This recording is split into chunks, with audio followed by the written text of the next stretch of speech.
So in the life of our culture, this weekend is the weekend that we celebrate what holiday?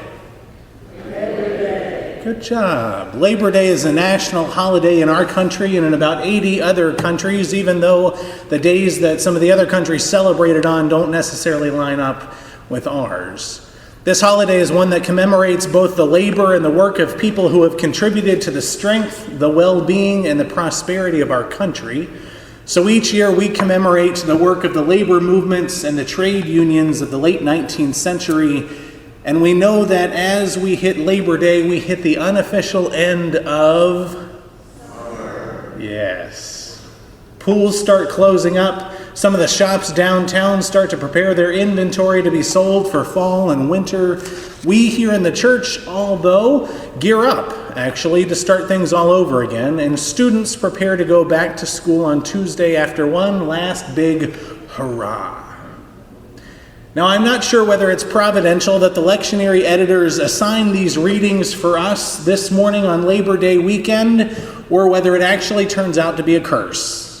All of them involve work, all of them involve sacrifice, and all of them involve some trust in God. And if Moses ever got to preach a sermon in his life, then I think our reading from Deuteronomy this morning would have been it. He sets before the people of God two sets of things, life and prosperity or death and adversity. But then preacher Moses goes on to ask the $100, probably the $1 million question, choose one set. People, choose one set. Choose life and prosperity or death and adversity. Well, there's some work for you, and that choice doesn't have any kind of consequence at all, does it? Paul's letter to Philemon asks Philemon to do the countercultural thing, to receive his former slave Onesimus back as a brother and not as a slave. Philemon would be well within his right to refuse, but Paul makes an impassioned plea to him on the basis of love, and even love for all of the saints. Philemon has some work and a choice to make too. And then we come to our gospel reading from Luke, where Jesus says some rough things.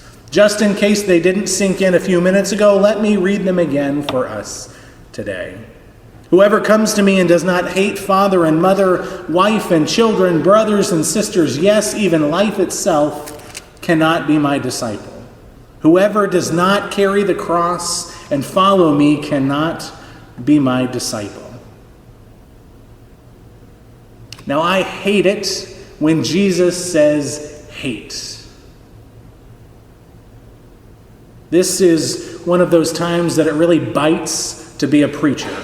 Sure, I could try and explain some things away and soften the blow for us, try and say that Jesus didn't really mean to say what he did, or he didn't know what he was saying, or that the Greek word there really didn't mean what the English word had translated it into. But I can't do that for us this morning. Actually, I'm not going to do that for us this morning. Those are the same words that the crowds who were gathered around Jesus would have heard, and they would have been no less biting and jarring for them too than they are for us. Following Jesus is complicated. It's 100% countercultural. Based on our gospel reading this morning, I'm almost ready to go home, and if Jesus had a Facebook account and we were friends, I'd have to change our relationship status to it's complicated. Now that usually means different things, especially if you're in a romantic relationship with someone, or at least hoping to be in a romantic relationship with someone. But being friends with Jesus is totally complicated, and following him is even more so. I hate that fact for us today. I hate that the word isn't something more soothing or nice for the start of the year and the end of summer. But it's the truth.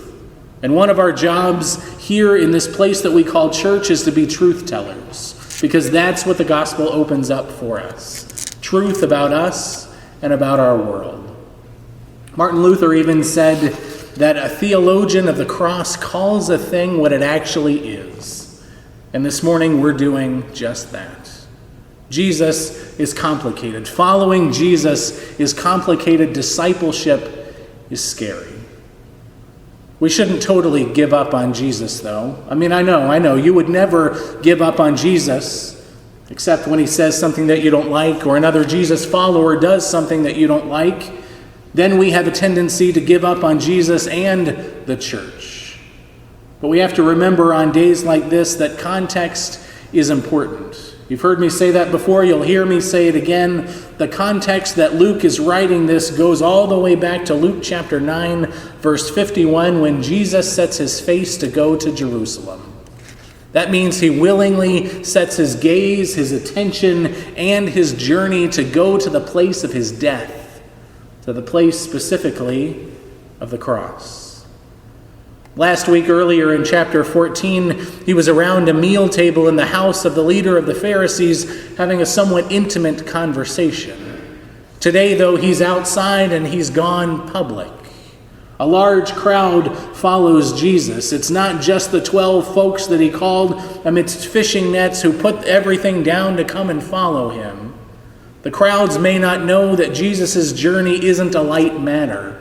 Yeah, they've heard him talk about all the kingdom of God stuff and all the good stuff like releasing captives, giving sight to the blind, and a year of jubilee and celebration.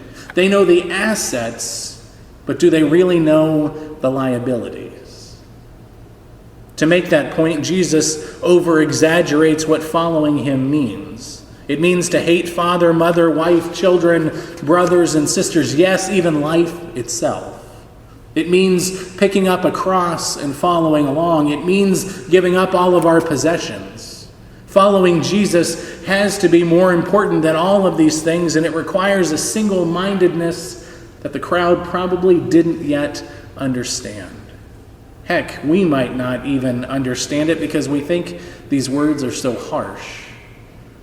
But for the first century Mediterranean people, family was the basic unit of everything. You didn't do much outside of your family, or if you did, you certainly came right back to them. You lived with your family. Again, it's complicated.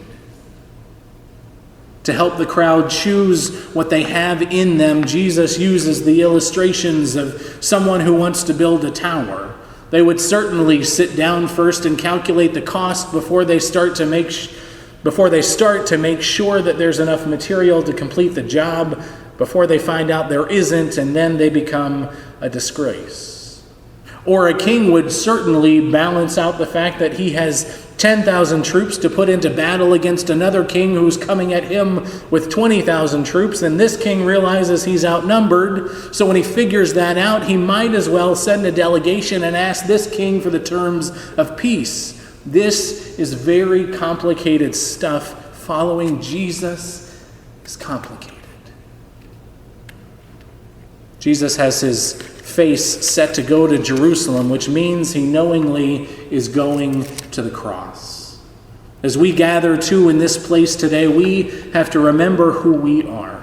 We are people of the cross. We are theologians of the cross. We are the baptized, claimed, and named people of God who have been marked with the cross of Christ forever. And as Jesus takes his place on the cross, what our baptisms remind us of is that we are united with Jesus.